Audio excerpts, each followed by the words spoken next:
Internet, Eric here.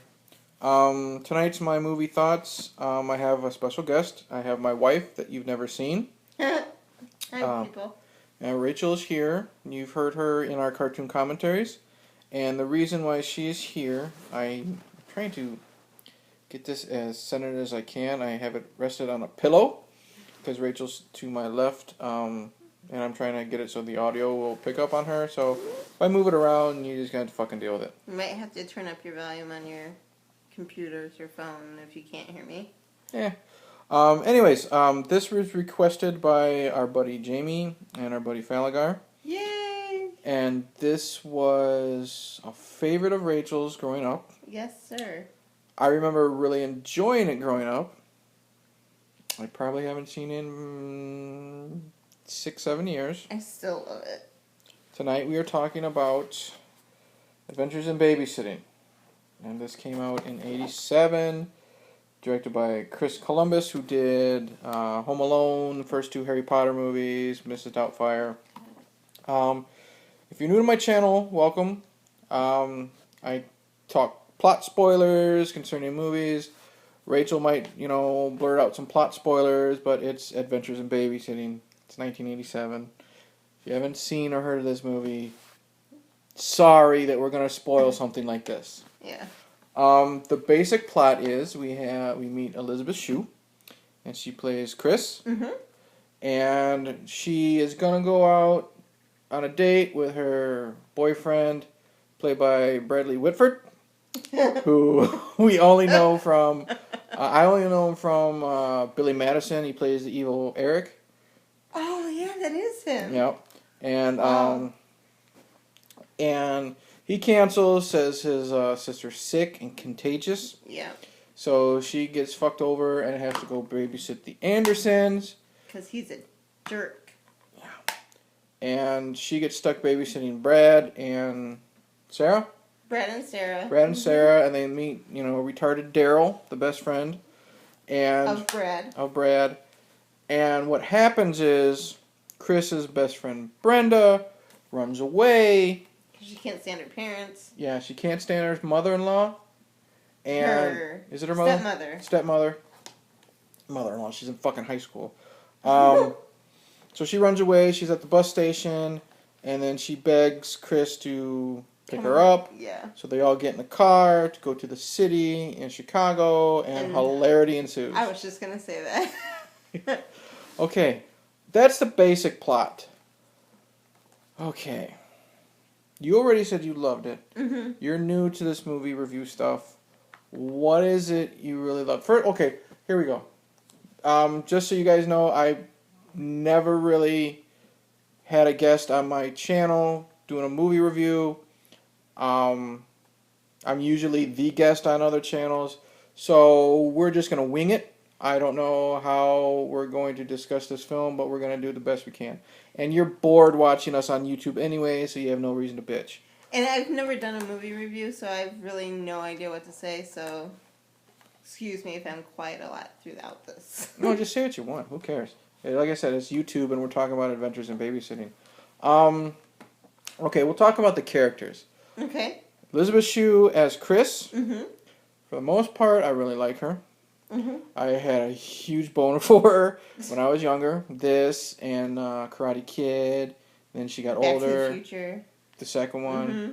And then like Hollow Man. She's really decent as the babysitter, the main lead. Nothing special. Her character is likable for the most part. Then we get to the rest. We get to the rest of the group. We have Keith Coogan. Plays Brad. You probably only know him from Don't Tell Mom the Babysitter's Dead.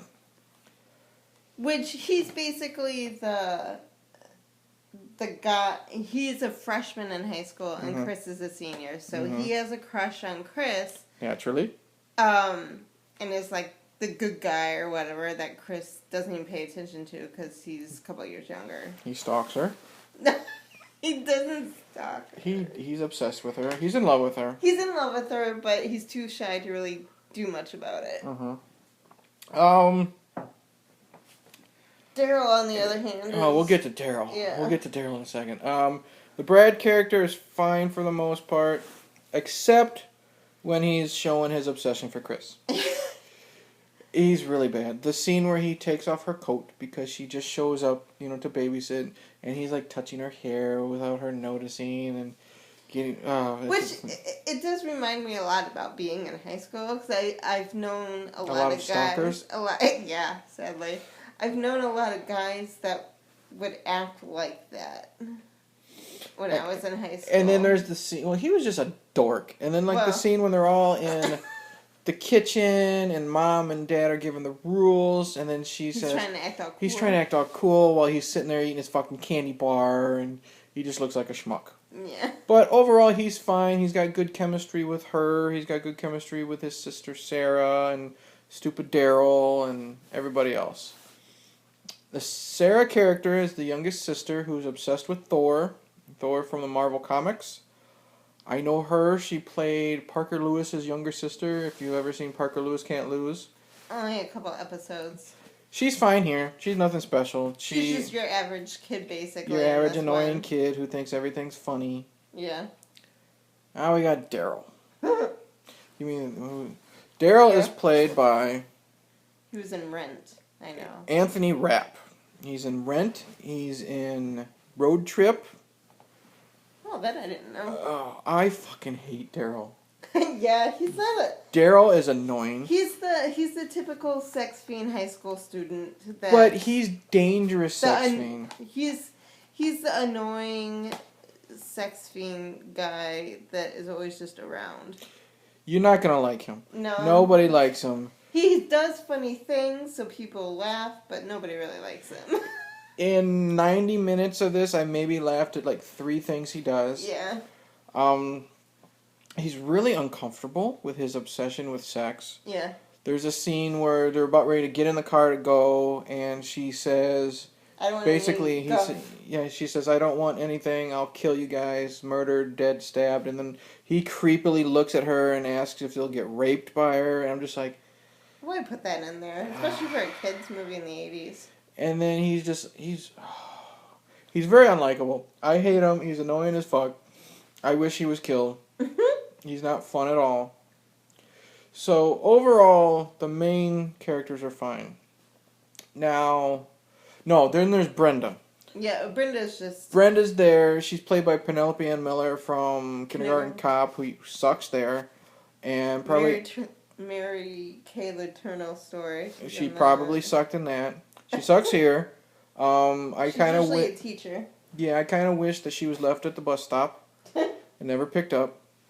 She's got some funny bits, but it's mainly because it's the people around her. Right. The scene where she's on the telephone and she's talking to Chris to hurry up and pick her up while she's being harassed by the homeless guy outside of the phone booth saying to get out of my house, and then she sees the guy with the gun he's just smiling. He just smiles, he pulls the gun out and laughs like that. That's fine. So the stuff that happens to her is funny, but you hate her. She's like the female Daryl. And she picks up the rat and thinks it's a kitten. Yeah, because she loses her glasses to another homeless lady, and it's...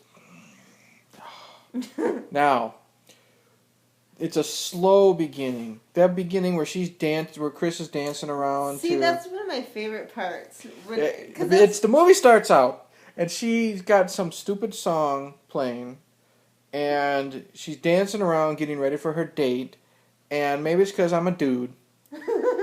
You didn't dance around like that when you were getting ready for dates? I was dateless all through high school. And probably if people found out I danced like that, I probably would have stayed dateless even longer. But Rachel likes it because she's a chick. There's just a scene where she dances around to a song, getting ready to go on with her date with, what the fuck is his name? Oh, nobody. Boyfriend. Yeah. She goes out on a date with boyfriend. So cool. But that's bad. But once they get on the road and all this crazy shit happens, that's when the fun starts happening. See, I like the beginning part because I remember doing things like that. Getting ready for dates or cleaning the house, I would dance around and... Please tell me you didn't dance like that before our first date. No. Oh, thank God. But there's a lot of many things that happen to the group of kids while they're getting to pick up Brenda. They eventually have a tire blowout, and the tow truck driver is this creepy dude with a beard, and with a hook hand, and he takes them. He's gonna go get them a tire at Dawson's garage, but they're sidetracked because he gets a call from Dawson about his wife having an affair. So there's a shootout that happens, and I like how they go from one bad situation to the next. So as they're running away from Mr. Pruitt shooting the guy who's sleeping with his wife, they jump in a car, but as they are hiding in the car gets stolen and taken to a chop shop. Yeah. And then, so that is fun. I really like these road trip type of films where it starts out, it's like Harold and Kumar or Road Trip or anything like the Breaks, where one simple thing is trying to be accomplished and the whole fucking night goes to hell. Like life. Yeah, like life. Life in general. Life in general. The soundtrack is basically just a lot of 80s songs. The only thing I recognized was Gimme Shelter by the Rolling Stones. The guy, later on, when they're at that fraternity party, I recognized the one slow song that was playing, but I couldn't tell you what the name of it was. It doesn't matter. I did like the actor who played the car thief. Yeah. He was really cool. He actually cared about the kids. He was there just doing his job. I liked his performance a lot. His character's name was Joe. Joe Gibb or Gip or Glib or something. Like that. He was just Joe. He's a fun guy. There's a scene where they end up having to go to a blues club. They're, of course, at Chicago. They're the only white people there, so they're getting the looks of death.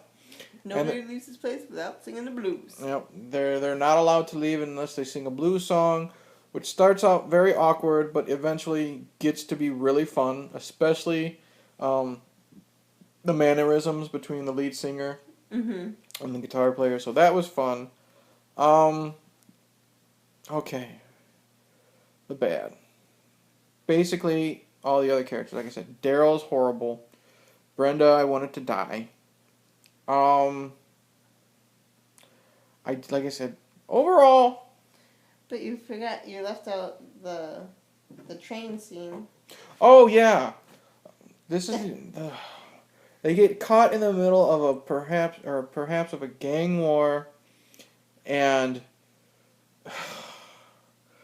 one of them calls Chris a bitch. So of course Brad's gotta stand up for her, and he gets stabbed in the foot. And then they're saying, like, don't fuck with the lords of hell. And she says, don't fuck with the babysitter. Either you're going to love that line. I love it. Or you're going to fucking hate it. It goes both ways. She loves it. I thought that was dumb. Maybe it's because I love it because I am a babysitter. Yeah, you did babysit. Wait a minute. You are a babysitter. Are you talking... Well, yeah, your niece. I was thinking about you talking about me and our daughter. Well, I do that, too. That's babysitting, but I don't get paid for that. Right. Overall, I liked this a lot better when I was younger. To me, it didn't age well. I didn't have as much fun. I always have fun with it. I think it's because nowadays I'm more easily annoyed. So we have the Daryl character, we have the Brenda character, and every time they're on screen, and the problem is Daryl's on screen for 80 to 85% of the movie, so that just kills it for me. Is it worth a watch? Yes. If you've never seen it now, maybe. If you grew up in the 80s and the 80s nostalgia, yes. Oh, I liked Vincent D'Onofrio. Vincent D'Onofrio actually plays Dawson, the garage owner. Thor. And the little girl, Sara, mistakes him as Thor. That's a cool scene. And it's really weird seeing him all jacked and pumped up and in good shape. And then you realize later he gets all fat for Full Metal Jacket. And he's now a big dude now. He looks completely different. Totally unrecognizable. But that was a cool scene. So, Me, I'm going to give this like, a 50-50 shot. It was a cool way to kill 90 minutes. It's got some 80s nostalgia. I really, I always have liked Elisabeth Shue and her performances. But the rest of the characters I just can't stand. Unless it's like Joe, the car thief. I just feel like I relate to the characters. And I liked Mr. Pruitt, the tow truck driver. Right. Other than that, who has a hook for a hand. Of course. But other than that, I don't really like any of the characters. I'm going to say watch it once and never watch it again. What? Yeah, my wife, on the other hand, says watch it every chance you get. I love it. Yeah, she's very disappointed that I had to start drinking rum and cokes about halfway through this. She actually got kind of mad, didn't you? I did. It's not that bad. No, You've seen a lot worse. You've seen Leprechaun. Leprechaun I have more fun in. I have more fun watching Leprechaun than I have watching this. But that's probably because there's more annoying characters in this than there are in Leprechaun. It's not that bad. I'm not saying don't watch it. I'm just saying meh. She's saying watch it. But I think it might be different for girls than it is for guys. I feel like the majority of girls are going to like it more than a majority of boys. And now we're getting sexist. No, I just feel like there are guys that I know that like it, obviously, but I know more girls that like it. I'm not saying I don't like it. I'm just saying I don't really think it's that great anymore. Yeah. I liked it a lot better when I was younger. Probably because I had a crush on Elisabeth Shue. Probably because I thought Daryl was more funny, and now I've just become cynical in my age and just want to punch him. But overall, if this was like 5 stars, I'd give it like 2.5. And it takes place in Chicago, and I feel like that's pretty cool. Being that we're from Illinois. I don't want to associate myself with Chicago. It's a horrible city. When I was younger, it was this, Back to the Future, Karate Kid, and Ferris Bueller's Day Off were my go-tos. Okay, 3 good movies in this. Okay, here we go. Watch those movies instead of watching Adventures in Babysitting. This is good. It's fine. It's not great. It's not great. It's fine. Don't listen. Oh, you're mad, aren't you? A little bit. She's mad. I'm sleeping on the couch tonight. It's okay. But yeah, I say it's worth one watch. Nothing fantastic. My wife's, it's one of her favorite 80s movies growing up. So either listen to me or listen to her. Whatever, your choice. Thanks for watching. Hopefully our banter was entertaining enough. If you want Rachel to sit in on some more movie reviews, give us some recommendations. I've already told her she's going to sit and review Troll 2 with me. Oh, joy. Oh, bliss. She's watched the trailer and she hasn't forgiven me since. But yeah, check out our other stuff. We do the cartoon commentaries things that are really starting to take off. We've done Punky Brewster and Rainbow Bright and Mr. T and He-Man and Back to the Future and a bunch of other shit. Don't watch that one. Yeah, but that won't fucking suck. Not our commentary, but the fucking cartoon itself was garbage. Kid show. Check out our my movie reviews, blah, blah, blah. I say the usual shit every time. Yeah, so that's it. I will say cheers, and Thor's a homo.